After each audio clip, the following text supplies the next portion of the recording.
তো আমাদের সেইভাবে চলতে হবে যেভাবে আমাদের ঈশ্বর চান। তো যাও, আজকে আমরা প্রথম পাঠ দেখলাম প্রবক্তা ইসাইয়ার গ্রন্থ।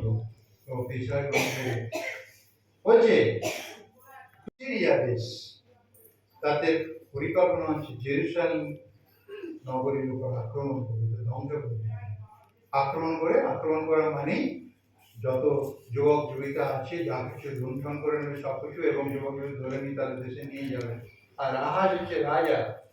এবারে ঈশ্বর কি করছেন? ঈশ্বর মানুষকে এত ভালোবাসেন, ঈশ্বর কখনো আমাদের পরিত্যাগ করে না। ঈশ্বর প্রভু ইসাইয়াকে পাঠিয়েছে, তার পাঠিয়েছে মানে তাহলে তিনি কিছু ঘোষণা করতে হবে। প্রভুক্ত আরামের কাছে এসে বলছে, প্রভুক্ত আরামের কাছে বলছে একদিন ভগবান প্রভুক্ত ইসাইয়াকে দিয়ে রাজা যখন কষ্ট পেয়েছেন মানুষ হিসাবে তিনি গ্রহণ করেছেন। খ্রিস্টানের মধ্য দিয়ে আমরা কাকে গ্রহণ করি? স্বয়ং যিশুর দেহকে গ্রহণ করি, তাই না? রুটির আকারে যিশুর দেহ, তা আমরা বিশ্বাস করি। আমরা যদি ক্যাথলিকরাই বিশ্বাস করি স্বয়ং খ্রিস্টের দেহ, তাই জন্য আমরা যখন গির্জাঘরে ঢুকি আর এখানে দেখি কি করতে সাধারণ আমরা নবজাতকের প্রণাম করি।